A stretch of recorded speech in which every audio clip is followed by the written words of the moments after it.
जय हिंद साथियों, आप सभी का वेलकम करता हूं आपके चैनल जहां मैथ्स मैजिक पे, जहां हम रखते हैं आपको प्रोसेस सिलेक्शन तक पूरा अपडेट और देते हैं सही इन्फॉर्मेशन सरकारी नौकरी, प्राइवेट नौकरी और हेल्प करते हैं आपके एग्जाम की तैयारी में भी, रिटन एग्जाम में भी। तो आज बहुत ही शानदार वैकेंसी के बारे में आज बताने जा रहे हैं, जिसका बहुत ही बेसब्री से बहुत सारे महिलाओं को इंतजार था, बहुत सारी हमारी बहनों को इंतजार था। हम आज बात करेंगे इस पूरे वीडियो में हम बात करेंगे लेडी सुपरवाइजर के बारे में, महिला पर्यवेक्षिका के बारे में बात करेंगे। लेडी सुपरवाइजर, यस, ठीक है ना। आप लोग सुने ही होंगे आंगनबाड़ी का नाम, लेकिन सबसे बड़ी बात क्या है कि अब जो है ना समय बदल चुका है और इस पूरे भर्ती का जो है ना प्रक्रिया भी बदल चुका है। तो ज्यादा समय न लेते हुए आपको पूरी डिटेल में बताते हैं इस पूरे भर्ती के बारे में। अगर आप चैनल पे नए हैं तो चैनल को जरूर सब्सक्राइब कर लीजिएगा और लाइक का बटन दबाइएगा, वीडियो को शेयर जरूर करिएगा, कमेंट करके अपने क्वेरी को जरूर पूछिएगा। चलिए आज हम बात करेंगे महिला परिरक्षिका के बारे में, लेडी सुपरवाइजर के बारे में।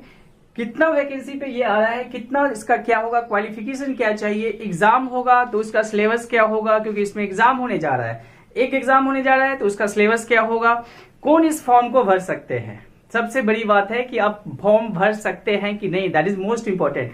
तो पूरी डिटेल में हम इस वीडियो में आपको बताने जा रहे हैं। सबसे पहले हम आपको बताना चाहेंगे कि इसमें जो है ना टोटल अगर देखा जाए तो जो यूआर का है 187 सीट है और अनुसूचित जनजाति का 101 है, अनुसूचित जाति का 35 है, जबकि अत्यंत पिछड़ा वर्ग का सीटों की संख्या 42 है, पिछड़ा वर्ग का सीटों की संख्या 35 है और ईडब्ल्यूएस के सीटों की संख्या 44 है। क्वालिफिकेशन ग्रेजुएशन है और एज जो इसमें चाहिए 21, मिनिमम एज जो है ना 21, ग्रेजुएशन है तो 21 चाहिए, मैक्सिमम 38 चाहिए। इसका एग्जाम भी होगा और एग्जाम में 3 पेपर होंगे, एक एग्जाम होगा 3 पेपर होंगे। आप समझ सकते हैं कि एक एग्जाम होगा जिसके 3 पत्र दिए गए हैं। तो पूरी डिटेल में हम आपको बताएंगे क्या क्या पत्र होगा, कैसे आप इस एग्जाम को क्रैक भी कर सकते हैं। तो सबसे पहले हम आपको बताना चाहते हैं कि अगर आपने ग्रेजुएशन किया है गृह विज्ञान से, या आप मनोविज्ञान से किए हैं, या आप समाजशास्त्र से किए हैं, अगर आप इन तीनों में से किसी से भी ग्रेजुएशन किए हैं तो आप इस फॉर्म को फिलअप कर सकते हैं। ये फॉर्म वही फिलअप कर पाएंगे जो होम साइंस, ठीक है, समाज विज्ञान या मनोविज्ञान से अपना ग्रेजुएशन किए हैं। सबसे पहला क्राइटेरिया तो ये हो गया। दूसरा हो गया कि इसका जो है ना 21 साल आपका एज होना चाहिए मिनिमम, ठीक है। इसके बाद वेतनमान की बात करेंगे सर, तो शानदार वेतनमान है सर, लेवल 6 का पे है, परमानेंट जॉब होगा।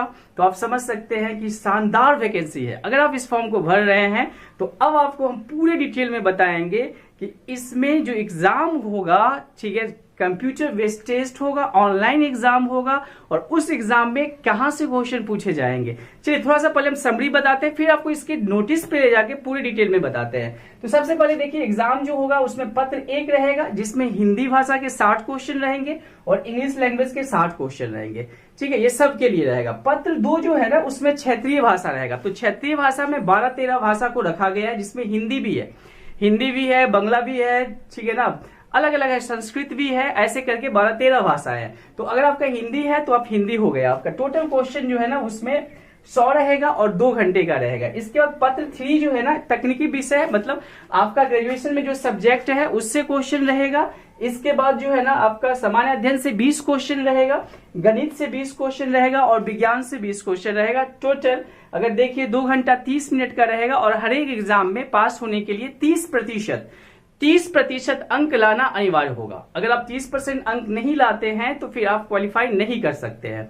तो मिनिमम 30% हो गया, मैक्सिमम तो अब कटअप कितना जाएगा वो तो स्टूडेंट डिसाइड करेगा, वो कैसे स्टूडेंट बैठते हैं, किस तरह का तैयारी होता है। तो बहुत ही शानदार वैकेंसी है। लेवल 6 का पे है, आप समझ सकते हैं, लेवल 6 का पे है, अच्छा खासा सैलरी मिलेगा सर। लेवल 6 की हम बात कर रहे हैं, ठीक है, तो अच्छा खासा सैलरी है। तो अगर आप इस फॉर्म को भरना चाहते हैं, अगर आपका क्वालिफिकेशन मैच कर रहा है, एज मैच कर रहा है, तो अगर आप इस फॉर्म को भरना चाहते हैं तो चलिए हम आपको ले चलते हैं, इसके नोटिस पर पूरे डिटेल में बताते हैं कैसे इस फॉर्म को फिलअप किया जाएगा। तो चलिए ज्यादा समय न लेते हुए आपको ले चलते हैं वेबसाइट पे और वहां से नोटिस देखते हैं और पूरे नोटिस को डिटेल में बताते हैं क्या क्या सब्जेक्ट होगा। वीडियो बड़ा होगा, लेकिन अगर आप फॉर्म फिलअप कर रहे हैं तो पूरे नोटिस को ध्यान से पढ़ लीजिएगा, सब्जेक्ट में कहां से कितना क्वेश्चन आएगा ध्यान से देख लीजिएगा, ताकि फिर से हमको सिलेबस पे दूसरा वीडियो नहीं बनाना पड़े। और चैनल पे नया है तो चैनल को जरूर सब्सक्राइब कर लीजिएगा, क्योंकि हम आपको प्रोसेस सिलेक्शन तक पूरा रखेंगे अपडेट और आपको बताते रहेंगे, जहां जहां वैकेंसी आता रहेगा हम आपको बताते रहेंगे, चाहे वो जिला वाइज हो, चाहे वो स्टेट वाइज हो, चाहे वो नेशन वाइज हो। और साथ में हम आपको हेल्प करेंगे मैथ के क्लास में भी। अगर आपको मैथ में कोई भी दिक्कत होगा किसी भी टॉपिक पे तो आप बोलिएगा, आपके लिए वीडियो भी बनाएंगे। तो चलते हैं, जैसे बना लेते हैं, चलते हैं वेबसाइट पे। चलिए, तो अभी हम लोग वेबसाइट पे आए हुए हैं, उसका नोटिस है ये, ठीक है। तो यहाँ आप देख सकते हैं परीक्षा शुल्क 100 रुपया बताया जा रहा है। तो यहाँ पे आप परीक्षा शुल्क 100 रुपया है, और जो वहाँ के निवासी हैं झारखंड के, उनके लिए 50 रुपया है। तो आइए देखते हैं इसमें और क्या क्या बताया। हम ये आपको पहले डिटेल में बता चुके हैं, रिक्तियों का विवरण बता चुके हैं, तो ये आपके लिए इम्पोर्टेंट नहीं है। टोटल 444 वैकेंसी है, टोटल नंबर ऑफ सीट जो है 444 है, प्लस जो मान लीजिए विकलांग है उनके लिए अलग से सीट भी है। तो ये तो हम ऑलरेडी आपको बता चुके हैं। चलिए आगे चलते हैं। आगे देखते हैं इसमें क्या है। कोटिवार रिक्तियों की संख्या अधीक्षक विभाग के अनुरोध से आलोक में मतलब यहाँ ये बताया जा रहा है क्या कि रिक्तियों की संख्या बढ़ भी सकता है, ठीक है। अब देखिए यहाँ महिला पर्यवेक्षिका, ठीक है, पे लेवल हम बता चुके हैं आपको 6 है, और हम आपको ये भी बता चुके हैं कि क्वालिफिकेशन क्या चाहिए। चलिए इसके बाद आगे बढ़ते हैं। चलिए तो आगे बढ़ते हैं और देखते हैं। एज भी हम आपको बता चुके हैं ऑलरेडी, एज के बारे में भी हम लोग जानते हैं। 21 साल मिनिमम होना चाहिए, और यूआर वाले का 38 है, और अनुसूचित जनजाति महिला के लिए 40 वर्ष है, ठीक है। चलिए इसके अलावा जो है ना आगे और इसको स्क्रॉल करते हैं, देखते हैं। आयोग द्वारा प्रमाण पत्रों की जांच के क्रम में आवेदन पत्र में अंकित, अब उसमें ये बताया जा रहा है कि जो भैया आपका डॉक्यूमेंट होगा उसमें 10th का जो होगा ना डेट ऑफ बर्थ होगा या नाम होगा, उसी का सेम टू सेम आप इसमें डालिएगा, ठीक है। ये आरक्षण करने वाले का दावा जो है ना बताया जा रहा है, आरक्षण का कोई दावा कर रहा है तो उसके बारे में जाति प्रमाण पत्र। तो देखिए अगर आप झारखंड के हैं तो आपको जाति प्रमाण पत्र बनाना होगा, आप जिस जाति के हैं। अगर आप झारखंड के नहीं हैं तब तो आप यूआर में ही फॉर्म भर सकते हैं, ठीक है, जनरल कोटा में ही फॉर्म भर सकते हैं, क्योंकि आपको आरक्षण का लाभ नहीं मिलेगा, क्योंकि आप वहाँ के अस्थायी निवासी होंगे तभी ना मिलेगा।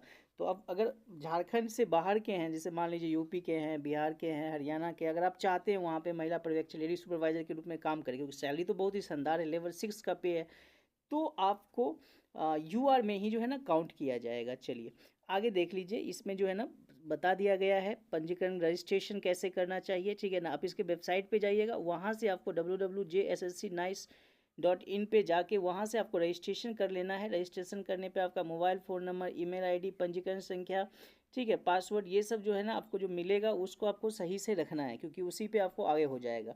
इसके बाद जैसे ही आपका रजिस्ट्रेशन हो जाता है, इसके बाद फिर आपको प्रोसेस लॉगिन करके अपना एजुकेशनल क्वालिफिकेशन, फ़ोटो अपलोड करना, ये सब कुछ भी आपको कर लेना है इसके वेबसाइट पे जाके, ठीक है। तो अब इसमें देख लीजिए कि अब इसका जो है ना आवेदन की प्रविष्टियों का संशोधन कब कैसे किया जाएगा वो बताया गया है इसमें, जिसमें ये बता दिया गया है कि आप 26/10/2023 के मध्य रात्रि तक रजिस्ट्रेशन कर सकते हैं। परीक्षा शुल्क आप 27/10 तक दे सकते हैं।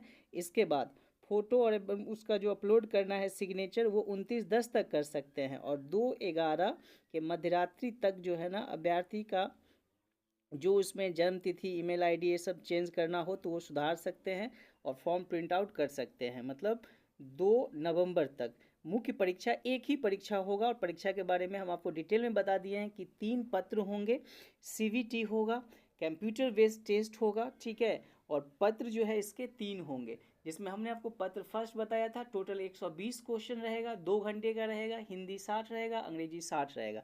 आइए देखते हैं इसमें कि हिंदी में कहाँ कहाँ से क्वेश्चन है। देखिए ये पत्र 2 में दिया हुआ है ना जाति क्षेत्रीय भाषा, तो उसमें हिंदी भी है, अंग्रेजी भी है, उर्दू है। आपको कोई एक डिसाइड करना होगा कि आप कौन से भाषा लेके जाइएगा, ठीक है। तो पत्र 2 में जो है ना आपको सिर्फ एक डिसाइड कर लेना है, और पत्र 3 जो है तकनीकी विषय होगा, जो आपका सब्जेक्ट होगा उसका विषय होगा, 100 क्वेश्चन होगा, 20 क्वेश्चन सामान्य अध्ययन से, 20 क्वेश्चन गणित से, और 10 क्वेश्चन आपका विज्ञान से होगा, ठीक है। हिंदी भाषा में अगर आप देखिएगा तो हिंदी अनुच्छेद पे आधारित प्रश्न 30 होगा। हिंदी भाषा ज्ञान में 30 प्रश्न जो है अनुच्छेद से रहेगा, 30 व्याकरण से रहेगा। अंग्रेजी भाषा में 30 अनुच्छेद पे रहेगा और 30 व्याकरण से रहेगा, ठीक है। इसके बाद जो चिन्हित जनजाति का क्षेत्रीय भाषा है उसका बहुकल्पिक क्वेश्चन रहेगा। इसके बाद थर्ड जो है आपका सामान्य अध्ययन, उसमें आपको जो है ना ये पूरा सिलेबस दिया गया है, जिसमें बताया गया है कि आपको वैज्ञानिक दृष्टिकोण रखना है सामान्य अध्ययन पे, जिसमें मान लीजिए स्पोर्ट्स से, संस्कृत से, भूगोल से, पर्यावरण से, स्वतंत्रता आंदोलन से, भारतीय कृषि से, सब मिला के ठीक है। सामान्य विज्ञान आपका 10th लेवल तक रहेगा, सामान्य गणित भी आपका 10th लेवल तक रहेगा। तो ये टोटल का टोटल जो है ना आपका सिलेबस हो गया। और इस सिलेबस को आपको एक बार डाउनलोड करके देख लीजिएगा। पहले तो फॉर्म फिलअप कर लीजिएगा, अगर फॉर्म फिलअप अभी तक नहीं किए हैं। इसके बाद सिलेबस देख लीजिएगा। मेगा सूची की गणना जो है ना, तीनों एग्जाम जो तीनों तुम्हारा आपका पेपर होगा, उन तीनों पेपर का टोटल मार्क्स लेके मेगा गणना होगा, नॉर्मलाइजेशन होगा। अगर ज़्यादा नंबर ऑफ स्टूडेंट ज़्यादा फॉर्म भरते हैं तो नॉर्मलाइजेशन भी होगा। इसके बाद मेगा सूची में अगर date of birth marks same मिल जाता है तो डेट ऑफ बर्थ के आधार पे जिसका ज़्यादा उम्र रहेगा उसको वरीयता दिया जाएगा। ये तो आप जानते हैं हर एक एग्जाम में होता है। 40% जो है ना अनारक्षित और आरक्षित वर्ग के लिए 40% लाना मान्य होगा, जबकि अनुसूचित जाति अनुसूचित जनजाति के लिए 32%। मतलब आप देख लीजिए तो पास होने के लिए आपको मिनिमम 30% हर एक सब्जेक्ट में लाना है, टोटल 40% लाना ही पड़ेगा। ठीक है, तो टोटल 40%। तो ये टोटल का टोटल जो है ना आप देख सकते हैं कि ये आपका पूरा सिलेक्शन का प्रक्रिया है। तो इस सिलेक्शन के प्रक्रिया को ध्यान से आप देख लीजिए, उसके अकॉर्डिंग फॉर्म फिलअप कर लीजिए। अगर आप किसी भी स्टेट से हैं कोई दिक्कत नहीं है, आप का मन है कि हम लेडी सुपरवाइज़र बने तो आप बन सकते हैं, फॉर्म फिलअप कर सकते हैं। क्योंकि इसमें कहीं पे ऐसा नहीं लिखा गया है कि सिर्फ जो है ना झारखंड के लोग ही कर सकते हैं, तो आप फॉर्म भर सकते हैं। हाँ, आपको यूआर में काउंट किया जाएगा, ये बात तो है। तो आप ऑनलाइन जाके फॉर्म फिलअप कर लीजिए। चैनल पर नए हैं तो चैनल को जरूर सब्सक्राइब कर लीजिएगा, लाइक का बटन दबाइएगा, क्योंकि जैसे जैसे लेडी सुपरवाइजर का वैकेंसी आता जाएगा स्टेट वाइज डिस्ट्रिक्ट वाइज हम आपको अपडेट करते रहेंगे। तो इस बात का आपको ध्यान रखना है। चैनल को जरूर सब्सक्राइब कर लीजिएगा और लाइक का बटन जरूर दबाइएगा। और आपके पास कोई भी क्वेश्चन हो, कोई भी क्वेरी हो तो आप जरूर पूछिएगा। Thank you for watching Jha maths magic. Thank you once again everybody, thank you and have a best of luck for your exam. Online form fill up करिए, अगर कोई दिक्कत होगा तो बताइएगा। Thank you.